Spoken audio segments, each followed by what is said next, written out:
नमस्कार दोस्तों, सलाम अलैकुम, चरण स्पर्श, जय श्री राम, जो भले सो निहाल, सत श्री अकाल। दोस्तों, एडिक्शन को एक शारीरिक, मानसिक और आध्यात्मिक लाइलाज बीमारी बताया गया है। तो हमारे लिए एडिक्शन का मतलब है हमारे लिए, ठीक है ना? हमारे लिए यानी कि ये उनके लिए मतलब नहीं है जो जुए, सट्टे, गैम्बलिंग, सेक्स और कोई भी बुरी आदत का जिनको एडिक्शन है, ठीक है ना? जैसे हस्त मैथुन का, लड़कीबाजी का, डायग्राम बाजी का, ठीक है ना, जुआ हो गया, सट्टा हो गया, घूमना फिरना हो गया, फूड एडिक्शन हो गया, कंप्यूटर लैपटॉप हो गया, ठीक है ना? तो हमारे लिए एडिक्शन का मतलब है यानी कि हम जो नशीले पदार्थ इस्तेमाल करने वाले लोग हैं, जिनको खास तौर से नशे का एडिक्शन था। तो कार्यक्रम कह रहा है कि हमारे लिए एडिक्शन का मतलब है जो नशीले पदार्थ हमारा नाश कर रहे हैं, ठीक है ना? जो नशीले पदार्थ हमारा नाश कर रहे हैं, उन्हें इस्तेमाल करने का जुनून और इस आदत को निरंतर जारी रखने की मजबूरी। तो कार्यक्रम नशीले पदार्थों को, ठीक है ना, एडिक्शन कह रहा है कि हमारे लिए एडिक्शन का मतलब है। लेकिन एडिक्शन अगर एक शारीरिक, मानसिक और आध्यात्मिक लाइलाज बीमारी है, तो इसका मतलब ये नहीं है कि वो सिर्फ नशीले पदार्थों को इस्तेमाल करने वाले एडिक्ट को है, ठीक है ना? अगर जो नशीले पदार्थ इस्तेमाल नहीं करता है, ठीक है ना, वो सिर्फ गैम्बलिंग एडिक्ट है, वो सिर्फ, है ना, जुआ एडिक्ट है, ठीक है, वो सेक्सो एडिक्ट है, वो डेग्रामबाजी एडिक्ट है, वो फूड एडिक्ट है, वो कंप्यूटर लैपटॉप घूमने फिरने का एडिक्ट है, वो गर्ल्स एडिक्ट है, या वो मास्टरबेशन का एडिक्ट है, ठीक है ना? तो ये जो तीनों पार्ट हैं बीमारी के, शारीरिक, मानसिक और आध्यात्मिक, ठीक है ना, ये इस पर भी लागू होते हैं, ठीक है ना? बचपन से या काफी दिनों से, काफी सालों से एक सवाल उठता था दिमाग में, और हर एडिक्ट के ये सवाल उठना चाहिए, ठीक है ना? ये सवाल इस प्रकार है कि हमें एक शारीरिक, मानसिक और आध्यात्मिक लाइलाज बीमारी है, ठीक है? हम नशीले पदार्थ इस्तेमाल करते थे क्योंकि कार्यक्रम कह रहा है नशीले पदार्थ, इनको इस्तेमाल करने का जुनून और इसी आदत को निरंतर जारी रखने की मजबूरी। तो अगर हमें नशीले पदार्थ का एडिक्शन था या है, तो एडिक्शन का काम क्या है? नशे का काम क्या है? भाई, नशा तो देखो एक जानलेवा चीज है, या फिर यूं कह लो दूसरे शब्दों में कि वो एक स्लो पॉइजन है, ठीक है ना? वो धीरे धीरे मारता है। जिस तरह से किताब कह रही है, कार्यक्रम कह रहा है कि हम अपने एडिक्शन में धीरे धीरे आत्महत्या कर रहे थे। हम अपने एडिक्शन में धीरे धीरे आत्महत्या कर रहे थे। भाई ठीक है, हम सामान पीते थे, हम वो मारिजुआना पीते थे, ठीक है ना, हम वो पत्ता पीते थे, हम गोली कैप्सूल खाते थे, हम अल्कोहल पीते थे, ठीक है ना? तो ये अंदर जाकर, धुआं अंदर जाकर, अल्कोहल अंदर जाकर जाहिर है हमारे शरीर को खाएगा, क्योंकि ये स्लो पॉइजन है। किडनी खराब होएगी, फेफड़े खराब होंगे धुएं धक्के से, आंतें खराब होंगी, ठीक है ना, दिल खराब होएगा, दिल कमजोर हो जाएगा, शरीर कमजोर हो जाएगा, है ना, हम कमजोर हो जाएंगे, क्योंकि ये एक जहर है, विष है, स्लो पॉइजन है। तो सवाल ये उठता है कि अगर हम नशीले पदार्थ इस्तेमाल करते हैं, तो जाहिर है कि नशीले पदार्थों का काम मार देना होता है। अगर किसी आम इंसान को कोई नशीला पदार्थ दे दिया जाए तो उसकी कितनी बुरी हालत हो सकती है, होती भी है। लेकिन ये जो नशीले पदार्थों का एडिक्ट नहीं है, जो सिर्फ जुए का एडिक्ट है या सट्टे का एडिक्ट है, ठीक है ना, ये कैसे शारीरिक रूप से बीमार है, ये कैसे मानसिक रूप से बीमार है, इसका शारीरिक पतन कैसे होता है, इसका मानसिक पतन कैसे होता है, इसका आध्यात्मिक पतन कैसे होता है? भाई, ये तो बाहर से कोई जहरीला पदार्थ अपने मुंह में नहीं डाला है, ये तो बैठ करके खुली हवा में जुआ खेलता है, ये तो बैठ करके गाड़ी पे जा करके सट्टा लगाता है, ऑनलाइन सट्टा लगाता है। तो ये शारीरिक रूप से कैसे कमजोर हो सकता है? क्योंकि ये तो बाहरी जहर कोई ले ही नहीं रहा, हम लेते थे बाहरी जहर, है ना? जो हमारा कार्यक्रम कह रहा है कि हमारे लिए एडिक्शन का मतलब है कि नशीले पदार्थ, यानी जो नशीले पदार्थ हम इस्तेमाल कर रहे हैं, उन्हें इस्तेमाल करने का जुनून और इस आदत को निरंतर जारी रखने की मजबूरी। हम अपने एडिक्शन में धीरे धीरे आत्महत्या कर रहे थे, है ना? एडिक्शन जीवन का इतना चालाक शत्रु है कि हम इसके बारे में कुछ भी सोचने समझने की शक्ति ही गवा बैठे थे। वही नशे का तो काम यह है कि वो हमारी सोचने समझने की शक्ति गवा देता है ना? वो थिंकिंग, फीलिंग और एक्शन, व्यवहार, है ना, सारी चीजें चेंज कर देता है नशा, ठीक है? अच्छे और बुरे का फर्क हमें महसूस नहीं होता, ठीक है? वो हमारी आध्यात्मिक दशा खराब कर देता है, जैसे हम झूठ बोलने लग जाते हैं, जैसे हम नहाना धोना छोड़ देते हैं, जैसे हम कोलगेट ब्रुश करना छोड़ देते हैं, जैसे हम दूसरों की परवाह करना है ना छोड़ देते हैं, हम जिम्मेदारी भूल जाते हैं, हमें सिर्फ मैं और मेरा नशा, हम पूरी तरह से मतलब आत्म केंद्रित हो जाते हैं, सेल्फ सेंटर्ड हो जाते हैं। लेकिन हम बाहरी पदार्थ इस्तेमाल करते हैं, इसलिए हमारे साथ ये होता था।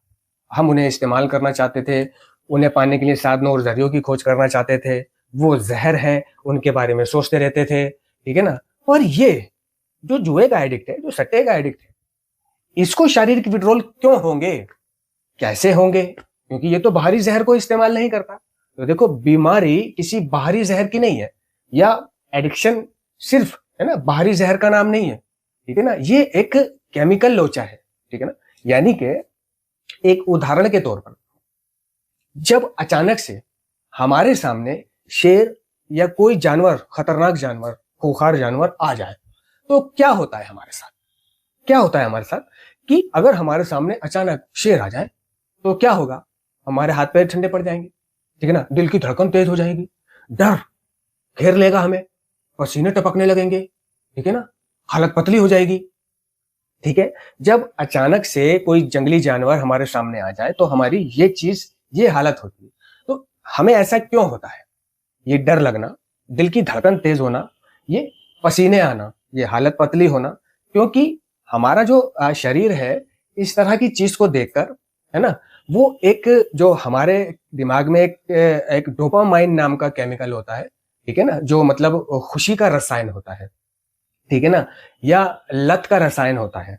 और एक और हमारा शरीर एक केमिकल और रिलीज करता है जिसका नाम एड्रेनालाइन। ये शरीर में भयंकर डर, ठीक है ना, उत्तेजना और दिल की धड़कन को तेज करने वाला रसायन है।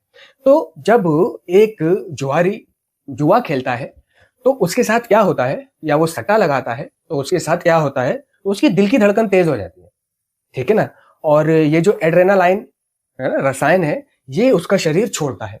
नहीं होता यार, हार रहा हूं मैं, यार जीत रहा हूं मैं, है ना, तो उसकी दिल की धड़कन तेज हो जाती है। और भयंकर डर, भयंकर डर और उत्तेजना, वो जीतने वाला हूं, ओ मैं हार गया, है ना। तो ये जो एड्रेनालाइन केमिकल है ये शरीर रिलीज करता है। और डोपामाइन खुशी, इनाम और लत का रसायन है, ठीक है ना। यानी जब वो जीत जाता है तो डोपामाइन रिलीज होता है, उससे बहुत खुशी होती है। यानी जैसे इनाम, खुशी, इनाम और लत का रसायन, तो खुशी होती है तो शरीर मतलब दिमाग ये केमिकल रिलीज करता है, ठीक है ना। और डर होता है, उत्तेजना होती है, ठीक है ना, तो शरीर ये केमिकल रिलीज करता है, ठीक है। तो जुआरी के साथ ऐसा होता है कि पल पल, हर सेकंड उसका मतलब शरीर और दिमाग ये केमिकल रिलीज करता है, ठीक है ना। और जब वो जुए से दूर होता है, मान लो जिस तरह से हम नशे से दूर हुआ करते थे, हमें नशा नहीं मिला करता था, तो हमें क्या होता था, विड्रॉल होते थे। जैसे कि हाथ पैर का ठंडा पड़ जाना, हाथ पैरों में आग जैसा लगना, ठीक है ना, उल्टी, मितली, बेचैनी, कंपन, दर्द, ठीक है ना, और जैसे कि दस्त, तो इस तरह के हमें विड्रॉल हुआ करते थे। लेकिन जब ये जुआरी या सट्टारी सट्टे से दूर होता है किसी भी वजह से, तो इसका शरीर अब वो केमिकल रिलीज करना बंद कर देता है, इसका दिमाग वो केमिकल छोड़ना बंद कर देता है, डोपामाइन, शरीर एड्रेनालाइन छोड़ना बंद कर देता है। यानी कि शरीर में एक सूखा पड़ जाता है, सूखा पड़ जाता है। और जब वो जुआ खेलता था तो उसका शरीर और दिमाग, यानी दिमाग जीतने पर, है ना, ये केमिकल रिलीज करता था, और शरीर, है ना, भयंकर डर और उत्तेजना वाला जो ये रसायन है एड्रेनालाइन, इसको छोड़ता था। तो होता क्या है कि सालों से जब वो जुआ खेल रहा होता है तो इन केमिकलों के रिलीज होने की शरीर को आदत पड़ जाती है।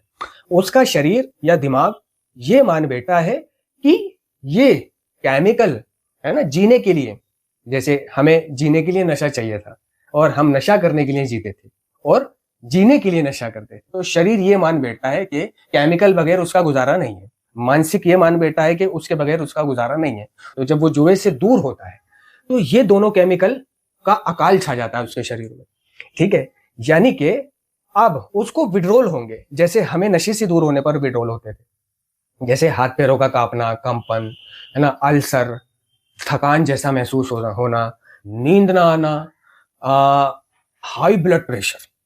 तो जब उसके शरीर को सालों से उस केमिकल रिलीज करने की आदत हो जाती है, ठीक है, और अब अचानक वो दोनों केमिकल उसकी बॉडी से रिलीज नहीं हो रहे हैं, तो ऐसे में क्या होता है, जब उसको ये सारी प्रॉब्लम होती है तो वो धीरे धीरे, है ना, कमजोर जैसा, बीमार जैसा, थका हुआ जैसा, हारा हुआ जैसा, एक नींद ना आए व्यक्ति जैसा, एक प्रॉब्लम में रहने बीमार, है ना, जैसे अभी हॉस्पिटल से आया हो, तो धीरे धीरे उसके शरीर में सूखा पड़ने लग जाता है।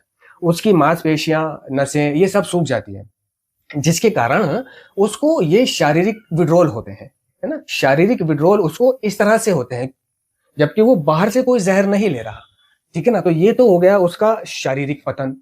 आप चलते हैं मानसिक पतन पर, क्योंकि एडिक्शन एक शारीरिक, मानसिक और आध्यात्मिक लाइलाज बीमारी है। तो मानसिक पतन कैसे होता है? कार्यक्रम कह रहा है कि हमारा सारा जीवन और सोच किसी न किसी रूप में नशीले पदार्थों पर केंद्रित रही है।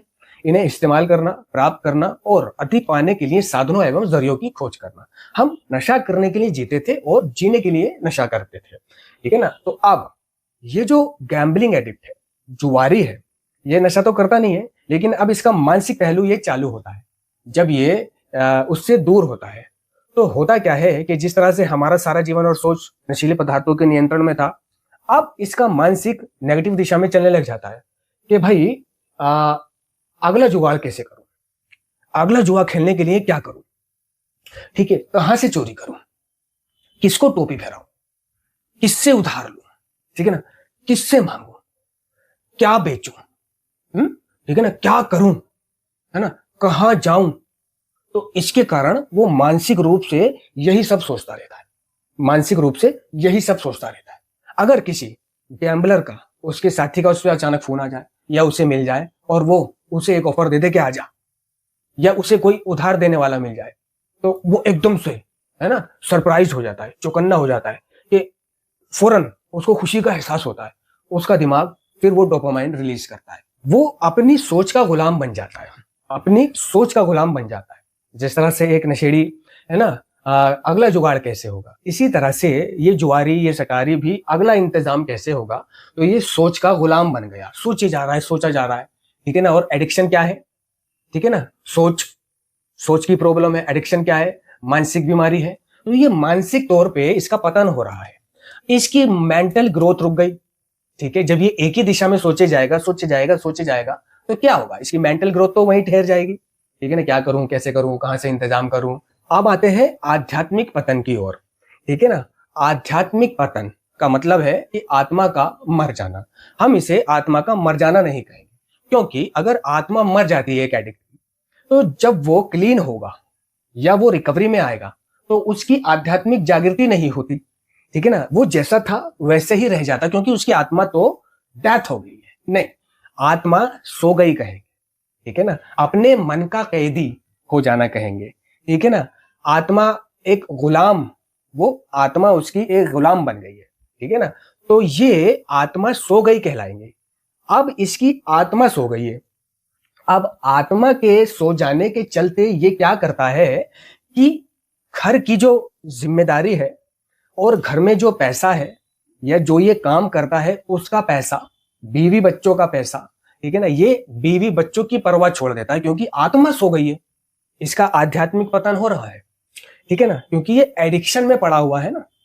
तो बीवी अगर काम करती है ऐसे व्यक्ति की और वो कहीं पैसे रख देती है, तो हमने पाया है कि वो जुआरी, वो सट्टारी या वो नशेड़ी उन पैसों को चुरा लेता था, ठीक है ना। अगर बच्चों की फीस, ट्यूशन फीस, स्कूल की फीस, किताबें या बैंक में जमा करने के पैसे वगैरह वगैरह, बीमारी के पैसे उसके हाथ में दे दिए जाएं कि जाओ इसकी फीस भरवा, तो वो उन पैसों का भी नशा कर लेता था। यानी वो ये नहीं सोच रहा, आध्यात्मिक पतन, आत्मा सो गई है ना, कि अगर मैं इन पैसों का नशा कर लूंगा तो मेरे बच्चों की फीस कहां से जमा होगी, उनका स्कूल छूट जाएगा, उनका ट्यूशन छूट जाएगा, वो फेल हो जाएंगे, वो ऐसे ही रह जाएंगे। नहीं, मैं और मेरा नशा। हमारी बीमारी का शारीरिक पहलू है हमारी पूर्ण आत्म केंद्रीयता, पूर्ण आत्म केंद्रीयता। हमें लगा कि हम जब चाहे एडिक्शन को बंद कर सकते हैं, ठीक है ना, जबकि सारे सबूत इस बात के खिलाफ थे। वो बंद भी करना चाहता था, वो छोड़ना भी चाहता था, लेकिन क्या है, पावरलेसनेस। एडिक्शन वो चीज है कि जिसके आगे एक एडिक्ट पावरलेसनेस है, यानी कि शक्तिहीन है, कमजोर है, बेबस है, वो उसे कर तो सकता है लेकिन अपने आप उसे छोड़ नहीं सकता। तो आध्यात्मिक पहलू यह है कि उसके कपड़े, पहनावा क्या हो रहा है उसे मतलब नहीं है। ठीक है, वो जीवन में क्या कर रहा है, बीवी बच्चे कैसे बेरवा बेरान हो रहे हैं, उनका स्कूल है नहीं है, घर में कोई बीमार है नहीं है, किसी की मृत्यु हुई है खुदा न खास्ता, किसी का जन्म हुआ है, उसे कोई मतलब नहीं। तो उसकी आत्मा इस तरह से सो जाती है। तो ये हो गए तीनों पहलू कि एक नशा ना करने वाला एडिक्ट जो दूसरे एडिक्शन का एडिक्ट है, उसको शारीरिक विड्रॉल किस प्रकार हो सकते हैं, उसका मानसिक पतन किस प्रकार होगा, उसका आध्यात्मिक पतन किस प्रकार होगा। तो ये सालों से एक सवाल था कि भाई नशा करने वालों की तो हालत खराब हो जाती क्योंकि वो बाहर से एक जहर इस्तेमाल करते हैं, लेकिन जुआ सट्टा ये तो बाहर से कोई जहर इस्तेमाल नहीं करते। फिर ये तीनों भाग इन पर कैसे लागू हुए, ठीक है ना। तो ये तीनों भाग दोस्तों इस प्रकार इस नॉन ड्रग यूज करने वाले एडिक्ट पर लागू होते हैं। धन्यवाद।